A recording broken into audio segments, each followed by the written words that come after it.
That's pretty random. Where's that coming from? Somewhere over there.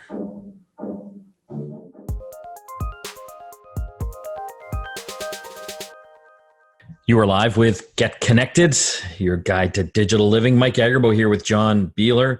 We got an awesome program today. Later on, we'll be talking about my 5G journey. For those who don't know what 5G is or maybe don't care, which probably is a large part of the audience, it's the new network technology that all the cell phones will be using in the coming years. Right now, we're pretty well all on 4G technology or fourth generation data and cell phone service technology. 5G is the next incarnation and promises all kinds of wonderful things, much more interconnectivity, faster speeds, of course, as always. But I think even more important, just low latency. And what that means is that when you click on something, it happens instantaneously. So this is going to be good for what they say would be self-driving cars and other autonomous vehicles and drones, and also things like telehealth. So if there's like remote surgeries and things like that happening, it would be instantaneous. Would you do a remote surgery over 5G? Mr. Agerbo, the only surgeon we can get is in Denmark, and he'll be doing it remotely. I'll wait. But anyway, I've had a chance to try out a new 5G phone, and I've got a TELUS 5G SIM and using the 5G network. So I'll just tell you my first impressions of that. We'll also be talking about auto-mowers. Are you tired of mowing the lawn? Well, we've got a solution for you. What about a robot to do it for you? I've had a chance over the summer to try one out, and I will give you my impressions on how well it worked or didn't, and is it worth it? But let's talk some news, John. There's some kind of interesting stories that we were following up on this week. One of them that really caught our eye was these researchers that are trying to come up with batteries that can last 5,000 years or more. Sounds awesome. Is it going to be in the iPhone 12? No. So researchers have been trying to develop these special batteries that are essentially using radioactive atoms inside them. Little flecks of nuclear waste. Perfect. So from what I've read so far, I mean, it's working. They've tried this. They're using it in some applications, but it's not something you're going to see in cars or laptops. From my understanding, the technology to achieve that density they need in the battery would be bigger than the car. Yes. Or the laptop. Yeah. But I mean, for 5,000 years, that's not bad. Yeah, I think the premise behind these things is more for very small things that you don't want to have or aren't able to replace the batteries for. For example, a very small powered satellite that you're going to send off into space. It's just going to ping home and, I don't know, maybe send a photo, maybe send some data, something like that. I don't know. But also they've been using this, and sort of how this all came about was some researchers that were doing, or volcanologists, I guess is their technical term. Volcano people. Yes. As I call them. Yeah. So they were creating little probes to put around the perimeter of a volcano. And obviously it's not very safe to be there to replace the batteries. Really? and for whatever reason, I guess they can't use solar. And so apparently was one of these trials for this battery system that they came up with, and they never have to charge it. And, it's basically decaying radioactive material inside a lab-grown gem. Diamond. Yeah. So I had all sorts of questions because I'm still it's a great article if you get a chance to read it in Wired Magazine about all of this. But, my thing was, is it safe? And so what they're essentially saying is, yeah, it is safe. It's got the, same safety as the exit signs we see in buildings. I didn't know exit signs had radioactive elements that made them light up. Do you remember those watches that had the little glow in the dark? Yes. Lines on them so you can see the time? Yeah, in the dark? dials. Yeah. That was radioactive material. Okay. So it's just as safe as that. I don't know if that was safe though. That was like the 70s. It's my one wrist. There's no hair growing on it anymore. Okay, that's something that we're going to be following just to see where they can take that. We are going to have to take a break. When we come back, we'll be talking with the robot lawnmower people, and you can give us your thoughts on whether it's worth it or not to have one of these. I've had a chance to try it out, and you'll hear what I have to say. And later on, we'll be talking about 5G. I've had a chance to try it out and my initial first thoughts. You listen to Get Connected here on the Chorus Radio Network. Back after this. You are back with Get Connected. Mike Agerbo with John Beeler.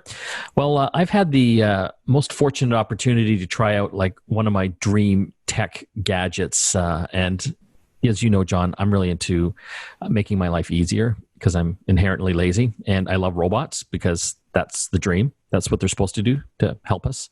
I've been trying out a new Husqvarna auto-mower. And so this is a robotic lawnmower that basically looks after the entire lawn. It makes sure that it's always trimmed to the perfect height. And I've got to say so far, John, it has changed my life. I freaking love this thing. It just works, and it just goes all the time. I don't have to badger it to go out and mow the lawn. It just does it 24/7. On the line, we've got a great guest, Andy Grayson from Husqvarna. He's the global product manager. Thanks for joining us. Yeah, thanks for having me, guys. Glad to be here. Andy, let's just talk about the auto lawn mowers. They've been around for quite some time, haven't they? Yeah, so we're actually celebrating 25 years of robotic mowers at Husqvarna. So we've been doing it for quite a while now. 25 years. So like 25 years ago, you had a robotic lawnmower. Like how much have they changed over that time? Oh my gosh, it's night and day, at least in my opinion. So, they still make tall grass short, just like they did 25 years ago, but learned a lot as far as, keeping the grass healthy, having a good user experience and stuff like that has come a very long way. Let's talk about what's involved with having an auto mower on your lawn. And thankfully, you guys hooked me up with the guys over at Fraser Valley Equipment. They came out and installed what's called like a perimeter wire. So the auto mower has to know, basically what its boundaries are. So what you're going to have to do is lay this wire around the outside of your yard and around all like the gardens and things like that to make sure that it stays in bounds. So from my understanding, it's something you could do yourself. I don't think I'd want to do that because I'm sure I would monkey it up. But you can have it professionally installed. I think it only took them like 2.5 hours. Something that would probably take me weeks. But once that's done, and they set up the auto mower, it's all controlled by an app. You can schedule it to mow whenever you want. It'll mow in the rain, it'll mow at night, day, whenever. But basically, you select the height of the grass, from 1 to 9, I believe, and it just goes. It's almost magical, Andy. Yeah, that's the idea. So you should have, the best looking lawn in the neighborhood without having to do anything to it. It's interesting. Like in my neighborhood, now that I've kind of got this auto mower, there's actually quite a few of these. Is this a growing trend? Like, is North America seeing increased sales in robotic lawnmowers? For sure. So it's been pretty big in Europe for a while now. North America is starting to catch on in the last year or two, and we're definitely hitting our stride now. So people are starting to realize that it just makes sense to get something like this so they can have their time back to spend in any other area that they want to. What country sells the most of these? Globally, Germany would be our best seller. See the Germans. They know efficiency, no question. Exactly. Yep. Top efficiency. So, I mean, these are pricier than a regular lawnmower, Andy. There's no question. I think the model that I got is a 435X. I think it's in the $3,000 Canadian price range. The installation's around $600 for the perimeter wire. You're into it for thousands of dollars, but how long are you going to get life out of these auto mowers? That's a good question. So, price-wise, yes, it's a bit of an investment. I think our opening price point is going to be like $14.99 Canadian. So that would be kind of a smaller model you install yourself. Obviously, if you need more features or more capacity, professional installation, the price increases from there. As far as life, we advertise about 10 years. So there's a lot of variables with that. If you're pushing the mower past its bounds, maybe you get a little bit less than that. Or if you buy a mower that can do more than you're actually having it do, then it'll probably last more than that 10 years. So it's basically it should last just as long, if not longer, than any other mower you would buy. I guess the thing that was most fascinating to me, Andy, is how it actually mows the lawn. Like I didn't realize this when I pictured these robotic lawnmowers. They had giant blades underneath and going fast, but they're actually tiny tiny little blades. I can't even believe they can cut the lawn. Yeah, so it's pretty cool technology. Blades are that way for a couple reasons. First off, it does a really good job cutting the grass because you've got a lot of different cutting area on the 3 blades underneath. Second of all, it's pretty cheap for you to maintain. So the idea would be once you spend this money to have this mower installed, that's about it. You're not going to buy any gas. You're not going to replace air filter, spark plugs. The blades are a couple dollars because they're so small. And then also another thing is it really helps it stay quiet. So you don't have a huge blade that's going at a very fast speed and, cutting big things. You just have a small blade that's constantly cutting. So it never really has much of a noise, which is, again, really big for the neighbors. That was something that was really surprising when Mike had it installed. We literally sat on his patio and just watched it mow for like a couple hours afterwards. And you can't even tell it's doing anything. And that's the big surprise. Unlike these guys that go out in the mornings with their big actual mowers and you hear it for like an hour or two, this is completely silent. Yeah, it's funny. When I installed mine in my yard, so I had mine just mowing at night because my dog was out during the day and I didn't really want them fussing each other. And so I actually had my neighbors coming up and asking, like, what are you doing, Andy? Like, your yard looks so good and we never see or hear anything mowing it. And it's just funny. Like, that's the option you have with the auto-mowers. You can keep it a secret, or you can have the thing mow all day and people are kind of drooling looking at it. So it can go a lot of different ways. I got to say, it looks pretty cool. It reminds me like of a little stubby Batmobile. It's got like the LED lights on front, so you can have those on or off. It's up to you. So at night, can kind of, I guess, see where it's going. But it's pretty slick and futuristic looking. Yeah, a lot of people do like that kind of high tech look. I know I do for sure.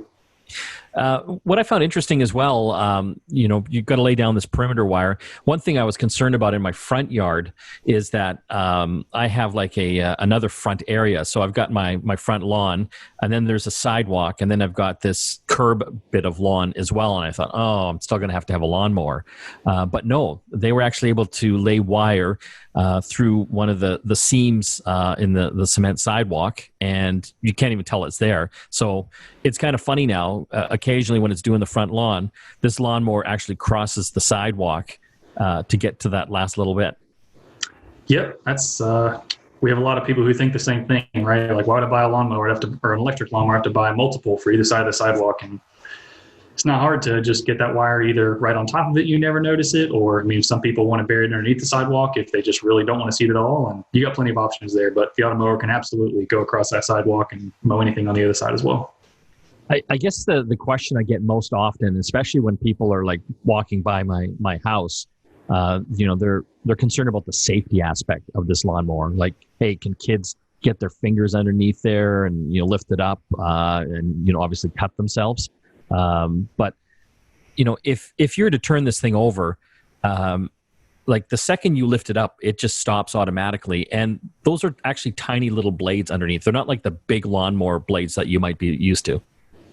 Right. So first off, there's tons of safety and tech that would make sure, even though the blades are small, they'll never come in contact with a kid, an adult, a dog, a cat, anything like that. To your point, if it ever gets lifted or moved, the blades shut off automatically. Also, as far as, safety, so there's actually sensors on the front of the mower that if it's coming up on an object, whether it's a fence post or a dog that's laying there sleeping, it'll go ahead and slow before it gets to that point. So that way it doesn't really kind of ram at full speed, I guess you could say.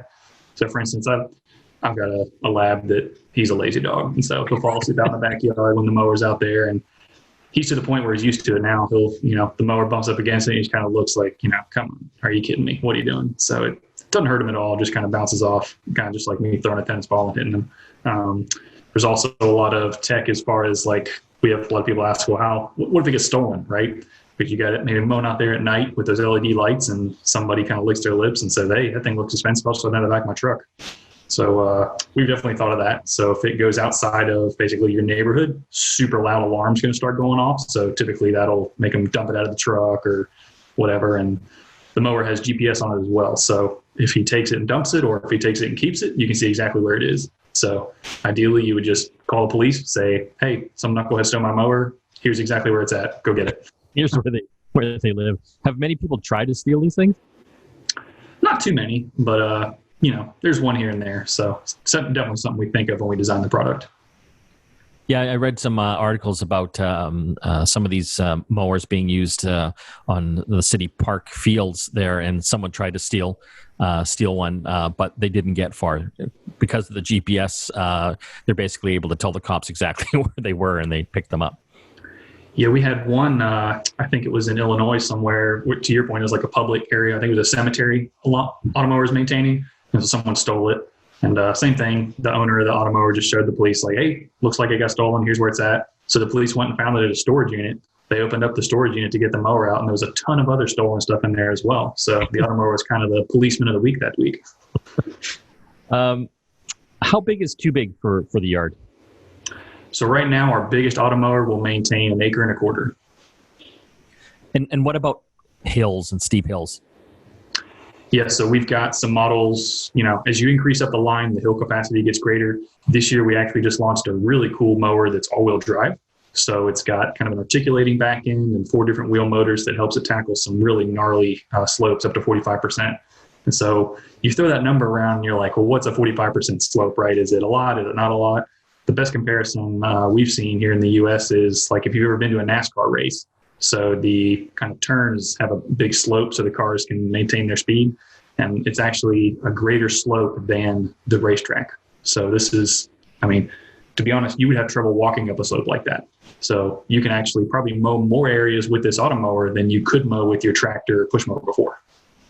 It's just funny the reaction I get from people that come over, if we have people over, family, or just people walking by on the sidewalk in front of my house. They're in awe of this thing as it kind of randomly goes around the yard.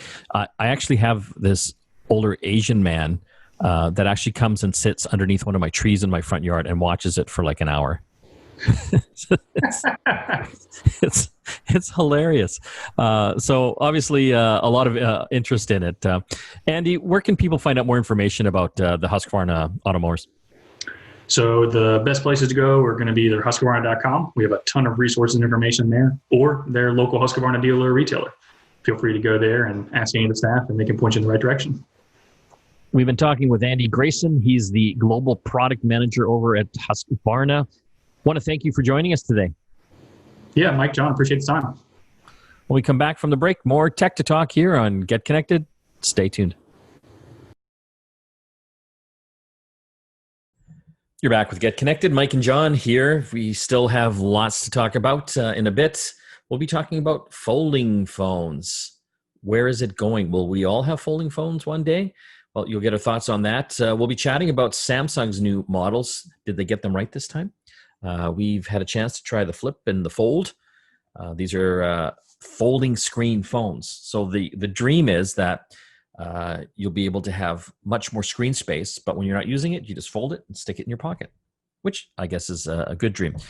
Is the price right yet? Does the technology work? Well, we'll give you the lowdown on that. This week, or the past couple of weeks, I've had a chance to try out 5G service from TELUS. Of course, there's a couple elements that you must have. First, you got to have the 5G SIM in service, and you have to have a phone that's capable of 5G technology or speed. And so I had a chance to try that out in a Samsung phone. And was that the Note Ultra? Yes. Note 20 Ultra? Yeah. It's hard to say right now, John. I think we're still in the infancy of this. I know that the big carriers have been rolling out these networks in the big urban centers right now. Is it faster? Sure, a little bit. But for the most part, I couldn't really, it wasn't a big difference to me. So I didn't do benchmark tests on downloading certain files and things like that. I was just trying to use it on, a day-to-day basis just for web surfing and video streaming. But I guess for a lot of the times I couldn't tell if I was on 4G or 5G. You know what I mean? Like as far as the performance. Right. And you had literally the latest 5G phone out there. Yes. And the appropriate SIM. Yeah. So if you should notice it, you're going to notice it on that device. But that's the challenge. Like, because I'm always using state-of-the-art phones. It's the nature of our business. So things are fast in general. And for the most part, if I'm loading up web pages or streaming video, they're fast anyway. Yeah. The networks are good. That's always been my thought is with the 5G stuff, the average person's probably not going to notice a difference. Yeah. It might be more stable. It might be more consistent, but it's going to be as fast and quick as you would expect. The other challenge that 5G sort of highlights is the fact that having the fastest internet in the world doesn't matter if the site that you're loading is slow. Yeah, there's so many factors, right? Yeah. I mean, there's the network, it's the site and the servers that you're logging into, it's the streaming service you're using. Like, do they have fast services? Are they capable of delivering the data quick enough? Well, and I also too wonder if some of these networks have been truly optimized for that 5G throughput. I don't think so yet. Yeah, there's not enough users using it. No. I mean, should you get a 5G phone? All the new ones are going to have it built in. Yeah. Would I pay extra for that right now? I don't know. Well, yeah. Like, how long do people keep phones now? It's funny. Me, not that long, right? Well, no, we get new phones every other day, it seems. But I think the average person seems to be holding on to their phones longer. Yeah, I think you're right. Instead of being every year, even for the diehards, a lot of people, even my friends that were always like getting the new iPhone or the new Samsung or whatever, they're hanging on to them because they cost a lot more now. They sure do. Right. And so there's that. But, what's the killer app for 5G? You're not going to notice it on these new phones. The remote surgery I'm going to do? Right. No, and that's been the history of technology and computing and what have you. Like, things advance when there was a killer app or a killer application for it. Do you know what I mean? Like with computers, the killer app was things like spreadsheets. Yeah. And word processing. Like, that's what sold computers. So what's going to sell a 5G phone now? Killer marketing. Killer marketing. You got to have 5G. Yeah. Of course, if you're in the market for a new smartphone and you're going to keep your phone for a few years, you probably want to make sure it has 5G. But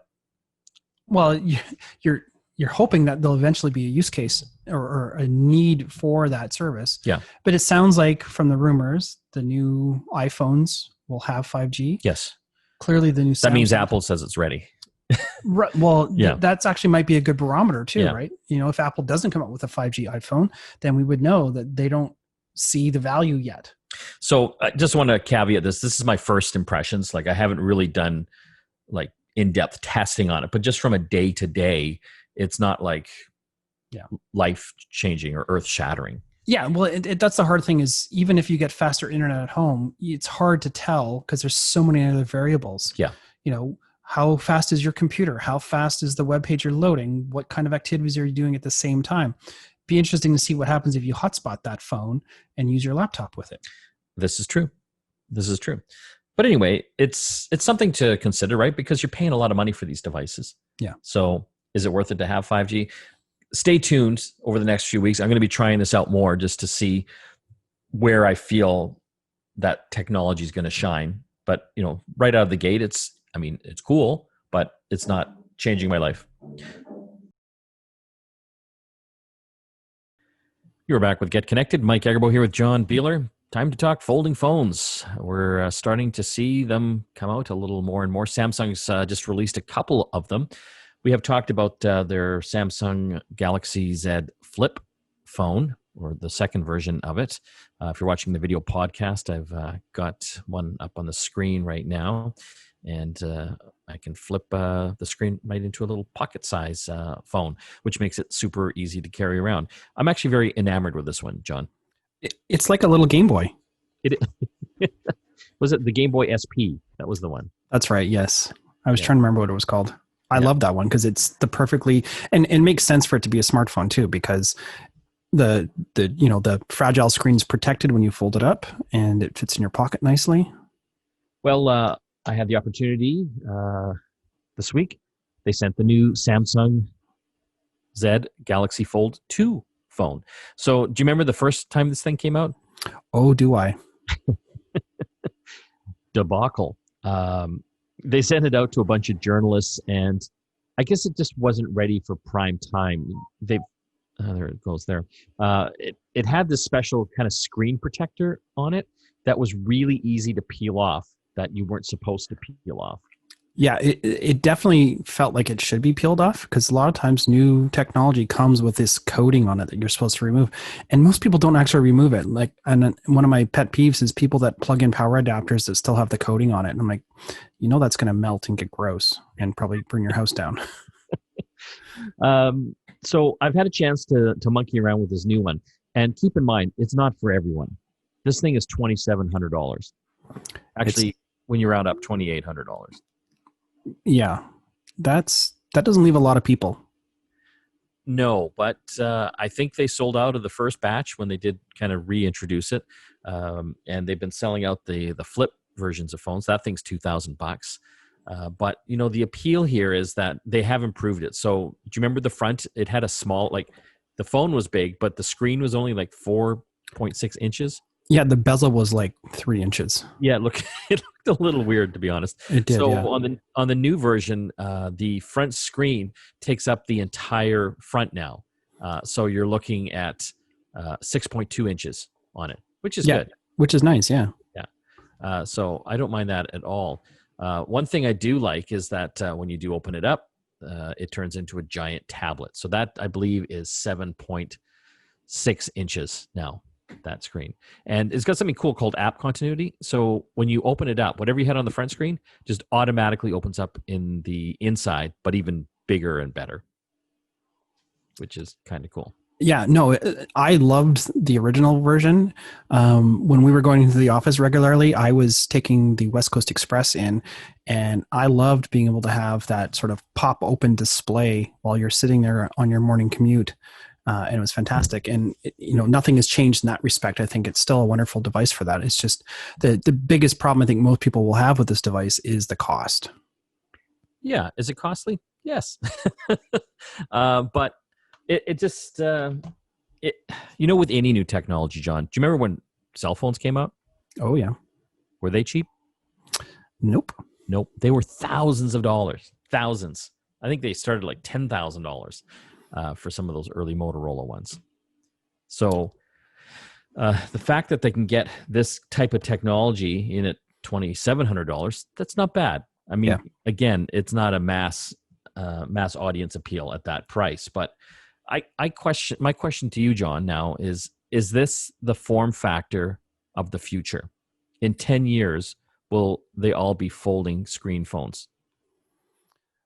Because the price is going to come down. The price will come down for sure. But I guess the question is, do we need to have a device that functions that way? Because that's the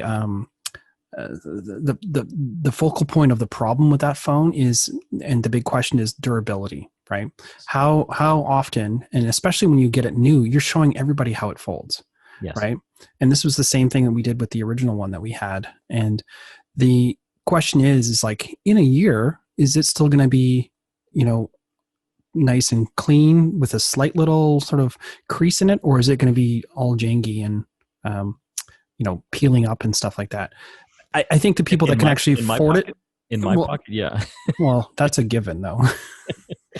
You had the little flip one, and you scratched it within 10 seconds. So, well, yeah, I could be easier on it. Definitely. Yeah, but I think that the big question we get asked a lot about these folding phones is how durable is the screen, and that's still to be determined. But I think the people that can actually afford or would want this device, they're not concerned because they're probably going to get the next one as soon as it comes out, anyways. At these price points, this is a very small market, I think. But like you said, they're having trouble keeping them in stock. I don't know if it's because they're only making 4 of them, or if it's because they are really that popular. I think there's a market out there for them. I mean, They sell Ferraris, right? Yeah, well, and no question, there is people that want the bleeding edge. We do. We always want the latest and greatest. But I'm just not sure that this particular technology is going to be the wave of the future. We still, we've seen other devices that have two screens. They're not necessarily seamlessly, connected that way, and that becomes sort of the problem with the devices is that how long is that crease going to last? Not unlike, you remember the old MacBooks when you go to open up your laptop and it just would like fritzy because they had a really flimsy connector between and the hinge would constantly sort of wear it out. And there was a lot of MacBook problems that way. Same kind of thing with this. I think eventually there's going to be some problems or durability issues with the screen. So that's going to be a turnoff to people. If they can get it down in price and they can make it work perfectly, I've said many times on this program, my dream smartphone is exactly what they have in Westworld. It's not unlike this device. The Galaxy Fold is kind of the right form factor. It's just maybe a little thicker than what we've seen like on Westworld. But it's a nice, fold action, opens up, fits in your pocket pretty nicely.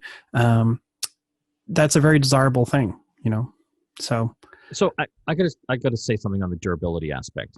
When do you drop your phone? When you're using it? Or is it more like you're kind of... Me personally, I tend to knock my phone off my bedside table onto the floor. Okay, so here's my thing with the folding phones now. If you look at the new Samsung Galaxy Fold 2 here, the outside, so the back has got Gorilla Glass. The screen on the outside is Gorilla Glass as well. Gorilla Glass Invictus, I believe it's called. No, Gorilla Glass 6. The back is the Invictus Gorilla Glass. The inside, not so durable. They just call it thin glass. Right. My thought is that from a durability standpoint, I would say that most people drop it like you, John. You've got it on your bedside table. You're probably not using it. So I would hazard to guess that most people are dropping it when it's not in use. And if that's the case, then you would typically have this phone already folded up and the inside screen would be protected. Yeah, and that's not the issue I'm concerned with. I'm concerned with the durability of the screen folding. Got it. So, yeah. Yeah, only time will tell, right? Well, that's just it. I mean, I forget how many actuations they've said that they folded it, but, 100,000, 200,000, 300,000. What's the average lifespan for bleeding edge technology when you're showing it off to your friends every 10 minutes? Depends how many friends you got. It's true. And you're showing it to friends, you're fine. So, but I have to say, like from a function and form standpoint, and just the initial feeling of it, it's much improved. Like I love it. Like this would be a contender for me if it was cheaper. Yeah, no, and same with me. Like I said before, I love the original one even. Yeah, and I didn't want to, and I didn't expect to, but I did, especially on those commute trips. If you want to check this out, go to our website, getconnectedmedia.com. We'll have some video up there of it folding and unfolding in our hands. When we come back from the break, a little more tech to talk, and your Roomba might have just got a little bit smarter. Back after this. You're back with Get Connected. Mike and John here. Don't forget to hit our website, getconnectedmedia.com, giving away a Samsung Galaxy A51 smartphone. All you have to do is hit the newsletter tab, subscribe, and you are entered to win. John, as you know, I'm a big Roomba fan. I hadn't noticed. I love these things. I don't have to vacuum anymore. They've actually did an update for their Roombas, Roomba Robots.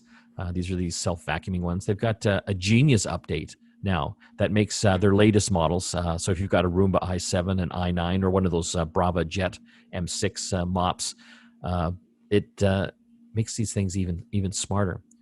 You can actually tell it exactly where to clean. If someone has dumped some cereal in the kitchen, you could tell it to go exactly there. So you can make it like circle your dogs? I mean, if the dog stays still, yeah. But it is fantastic. And, that's the thing. You can specifically target places where the messes tend to be. So, the kitchen table, right? If you've got kids, there's food everywhere on the floor all the time. You can actually now tell it to clean around the kitchen table or clean around the couch. So if you had like a family dinner at like say 6 o'clock, you could actually schedule it to clean the kitchen table area at 7, say. Yes. That's pretty cool. I like it. I Yeah. like it. But it just shows you how much smarter these robots are getting. I know. They'll be replacing us very soon. Well, they could replace me. That'd probably be a good thing. People would be happier about that. Well, John, that's the end of the show. I want to thank all the folks that helped put Get Connected together. Of course, John, Christina, and the rest of the folks back at the ranch.